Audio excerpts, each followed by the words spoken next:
If you've been paying attention, you'd be aware that the incredible digital circus is facing significant challenges, including issues like rip-off content, bootlegs, and various shady activities. Since its inception, opportunistic individuals have sought to exploit its success, sometimes resorting to illegal means. Recently, the show's creators addressed these concerns in a new trailer released by Glitch Productions. In the trailer, we were treated to glimpses of new locations, characters, and plot details for the upcoming episode. Additionally, new merchandise was showcased, raising excitement among fans. However, a particular clip caught attention, featuring Pomni and Kane reflecting on the impact PNE has made on the internet. Their disappointment seems directed at the fanbase's actions, which could be interpreted in two ways.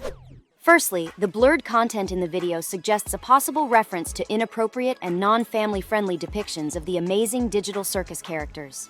This notion is supported by Kane's mention of violent shipping wars in the dialogue, indicating that fans are taking creative liberties with the characters in ways contrary to the creators' intentions. Secondly, the creators might be addressing the proliferation of low-quality YouTube content, such as content farms and subpar theory channels. Content farms generate vast amounts of textual web content to maximize search engine visibility, often exploiting the Amazing Digital Circus and its characters without genuine care for the series. Meanwhile, bad theory channels indulge in speculative content, lacking evidence or proper fact-checking. Furthermore, Glitch Productions takes a jab at fake merch in a specific clip, highlighting the issue of illegal bootleg plushies.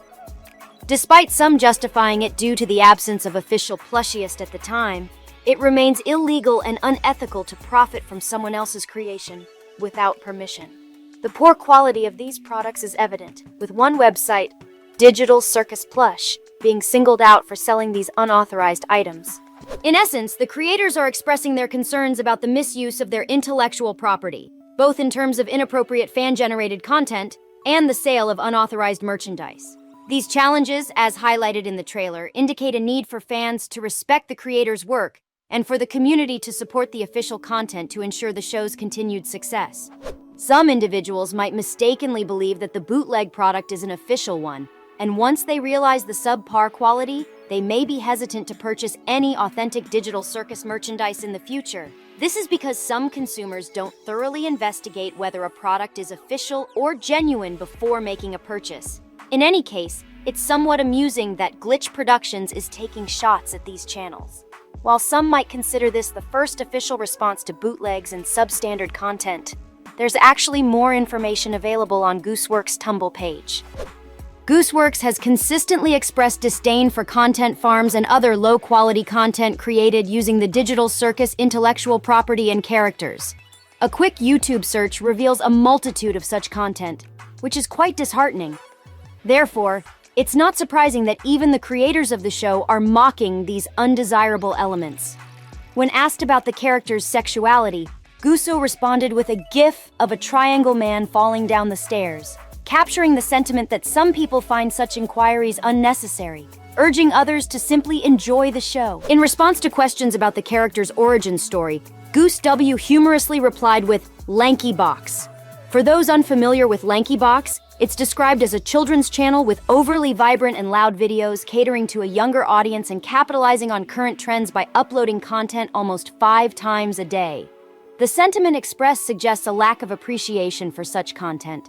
A particular post encapsulates the frustration with accusations blaming Goose B for the existence of content farm videos, emphasizing that efforts were made to address the issue with Glitch Productions and others. However, stopping such content farms entirely proves challenging, and despite being willing to take responsibility, it won't change the situation.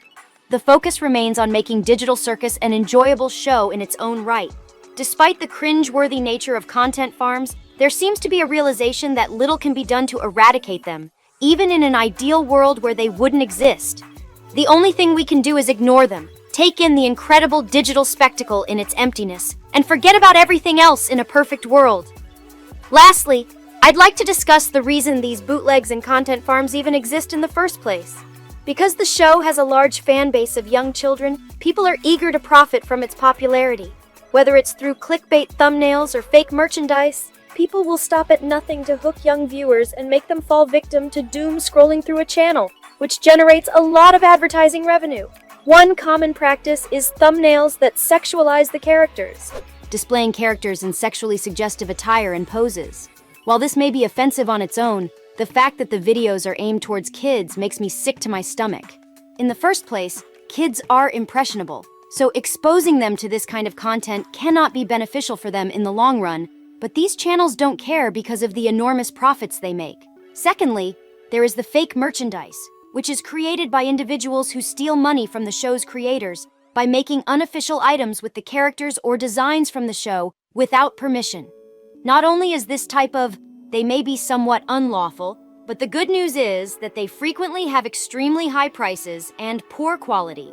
Thus, in addition to robbing artists of their creations of their ideas and designs of the Amazing Digital Circus, they not only generate substantial profits from these activities, but also capitalize fully on the sale of counterfeit merchandise, including unofficial plushies, t-shirts, and various other items. Lastly, addressing the issue of content farms. A simple search for the Amazing Digital Circus on YouTube reveals a comprehensive overview. Individuals exploit the show extensively by continuously producing uninspired, lazy videos lacking genuine thought or intent. This demonstrates a lack of concern not only for the show itself, but also for their own YouTube channels. A prime example of this behavior is the channel Lankybox, which stands out as one of the worst offenders. Their vibrant and colorful thumbnails featuring exciting visuals promise a stimulating experience that attracts young kids almost instantly. This situation worsens with uploads that epitomize some of the most egregious forms of franchise milking. It has come to my attention that they upload content over 5 times a day, a frequency that baffles me. I genuinely feel concerned for any child whose attention span might be adversely affected by these YouTubers. Gooseworks even acknowledged, when asked about their villain origin story, that it was Lankybox, underscoring the extent of the problem. It's disheartening to witness content creation prioritize monetary gain over passion. While I can't disregard the hustle these YouTubers display, considering the substantial money they make, it doesn't make the situation any less distasteful in my eyes. This concludes my discussion for today. If you notice anything I may have overlooked, please share it in the comments below. If you enjoyed this video, you might find the one currently on screen appealing as well.